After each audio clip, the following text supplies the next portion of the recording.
Greetings, Cleveland, and welcome to Creative Focus, the show that illuminates some of Cleveland's most talented and creative artists across the genres of film, dance, music, theater, and visual arts.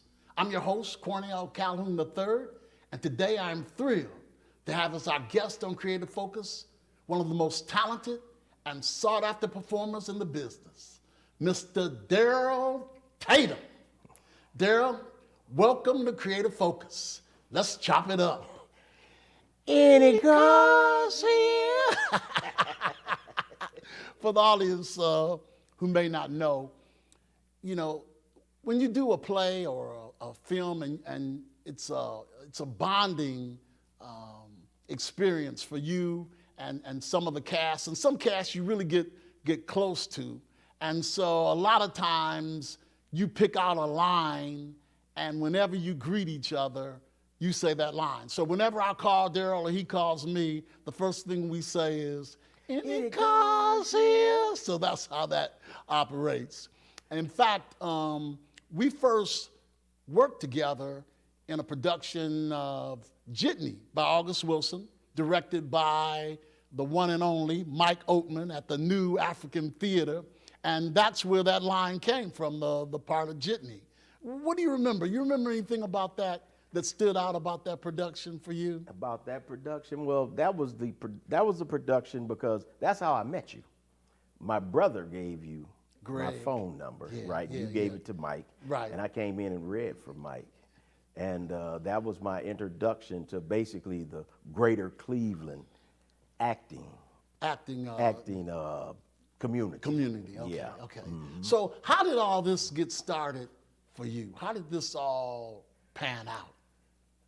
Your creative juices go. Well, I was when I was young, I remember my mom taking me to see Porgy and Bess. Oh, yeah. And the dude was on a little scooter the whole time, and I was fascinated by that. Yeah. Fascinated by that. Okay. And I've always had an artful edge. I've always been, and I've been an artisan. Kind of a closet artisan, but I've been an artisan. And it's just now coming out, basically. Just coming out. So, do you remember your first production? What was your first production? The first time you were on stage, you remember? The first time I was on stage was at Providence Baptist Church. We used to do Black History plays every month.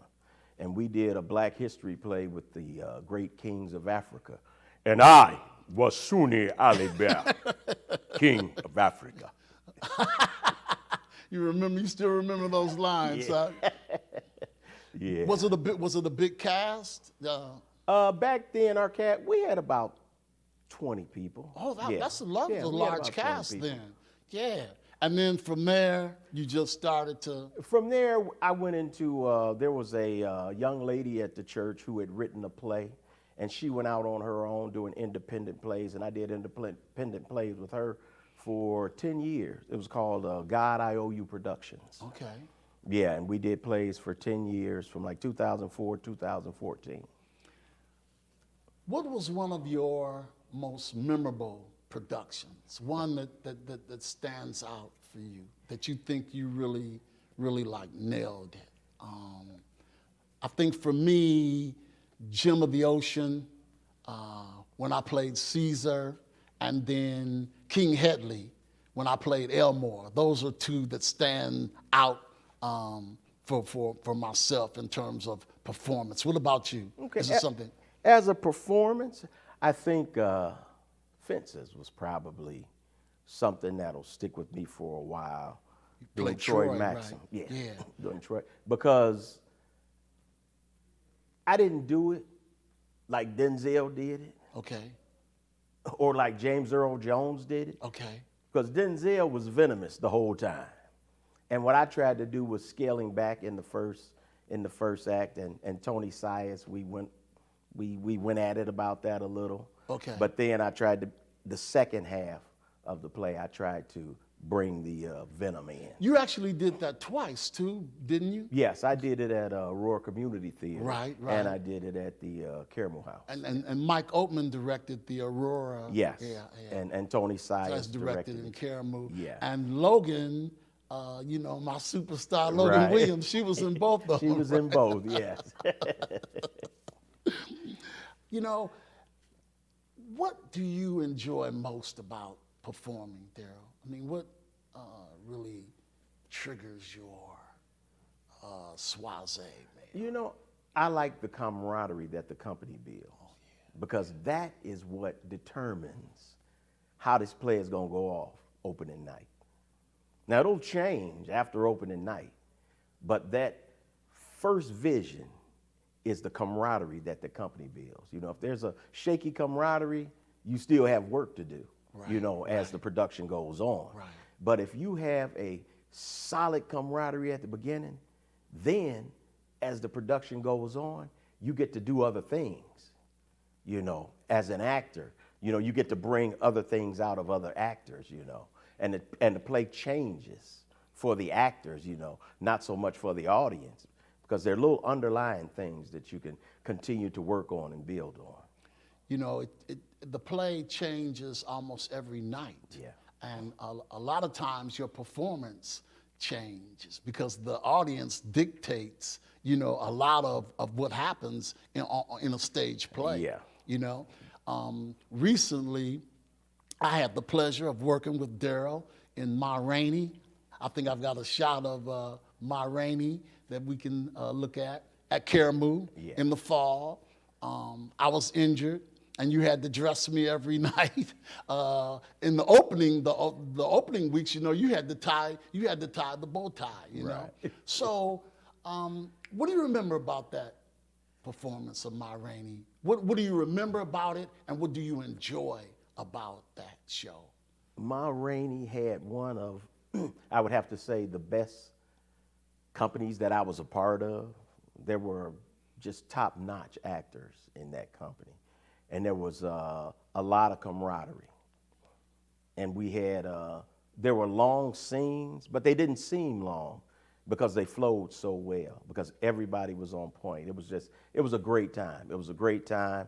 And with Justin Armeka, once again, that's the second production I did with him, and I enjoyed him. He stepped in to do a part, and he knocked it out of the box, actually. And then we had Christina, the one and only Christina Christina Johnson as Ma Rainey.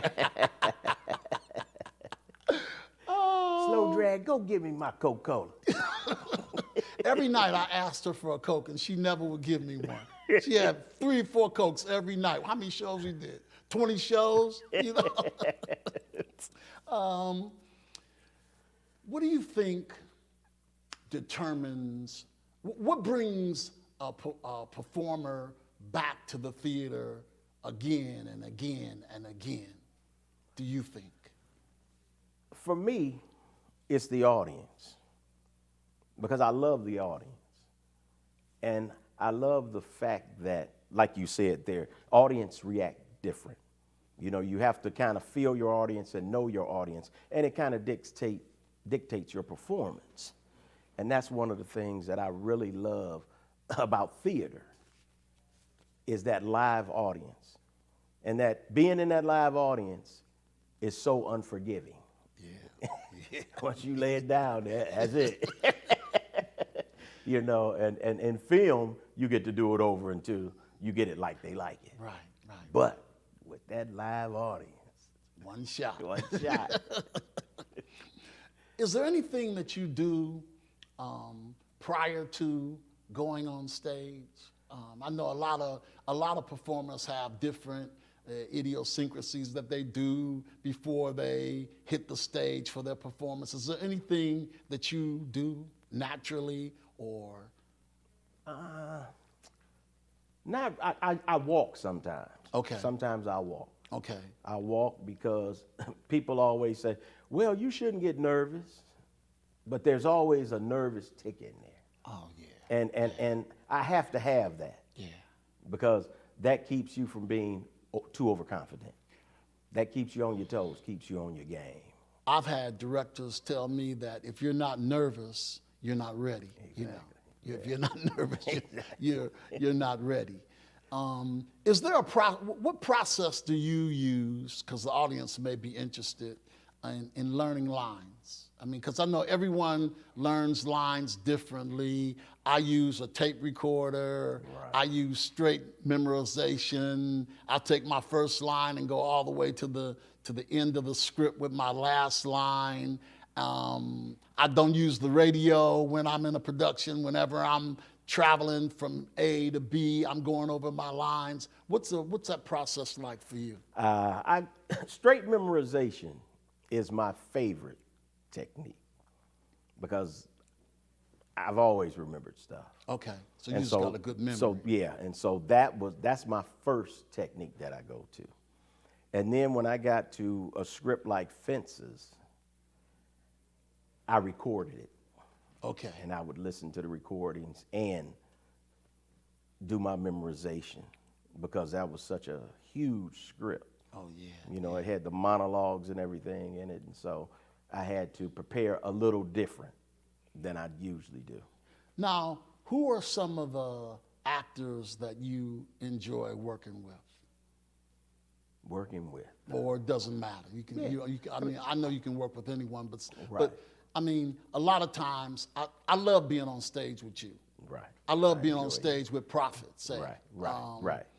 What about yourself? Right. I enjoy you, Christina Johnson. Oh, yeah. Like Christina Johnson, Prophet say, yeah, we had a scene in King of Cage Street. It was a dynamite. He was my brother. We had dynamite scenes in that thing. Yeah, that was written by Mike Oatman. I love that Right. play. When I was in charge of the Arena Fest at Caramoo, Mike did, at that time, the play was called Live to Tell. Mm-hmm. Mike subsequently changed the title later on, but that was a powerful play. In fact, comedian Mike Head was one of the characters in that play. Okay. What character did you play in The King of Cage Street? No, I wasn't in King of Cage Street. So what Oh, play? no, the King of Cage. Oh, what was his name? I can't even think of what his name was. I cannot think of what his name was. Because that was something that I did right after Ma Rainey that I kind of got Dragged scooched into by scooched into a little right. bit. Yeah. It was You don't have to tell me. Yeah, I know. I know all about it. Cannot remember that character's name. So we're going to take a look at Darryl Tatum in a production of The Dangerous House of Mookie Wilson. This was done at the Dobama Theater, I believe, in 2018. Let's take a look at Darryl, see what he's got.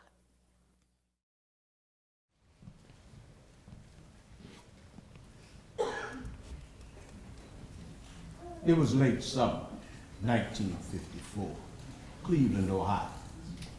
Negroes were migrating from the South, seeking better opportunities in the North. You know the story. But for some Negroes, these were very hard times. But up the hill, across the railroad tracks on East 43rd Street in the central, see? Booze, women, and music made for good times. All right. Welcome to the Deuce, the #1 juke joint in the city.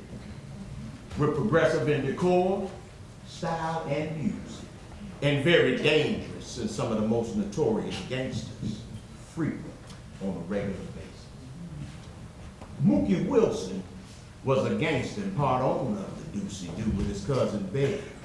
Now, Mookie was a smooth, flashy dresser. He was smart and fierce.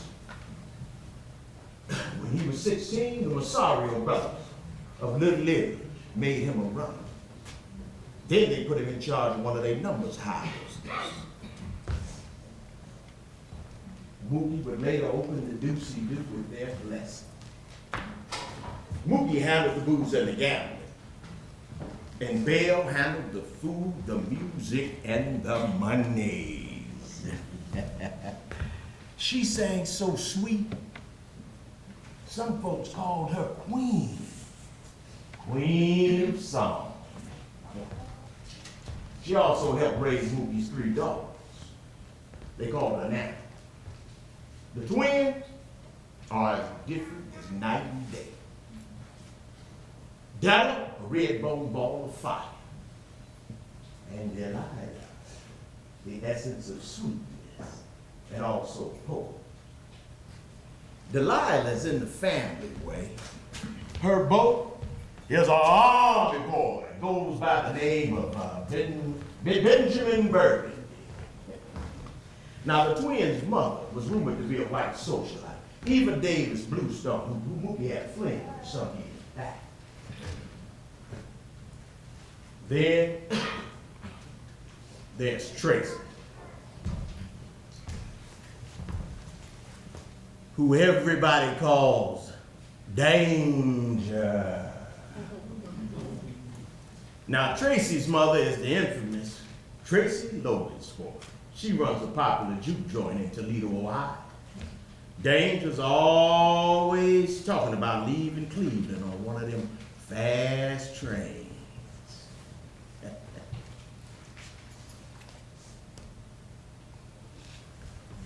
A week ago, Mookie got gunned down on the 10-5. When you get as big as Mookie Wilson, somebody somewhere always gunning for you. You can't trust nobody. Rumor has it several factions are trying to take over the deuce-y-do. So Queen shut down till we can sort it all out.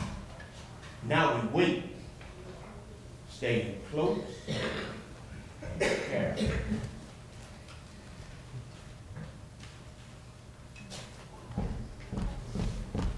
I'm L. True. I was Mookie's right-hand man. Now I take care of the Queen and the Wilson girl.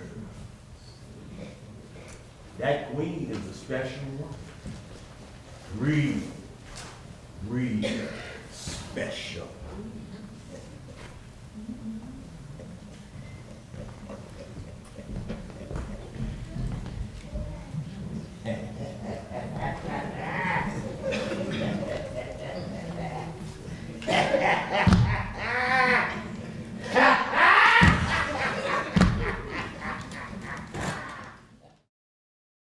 Great job.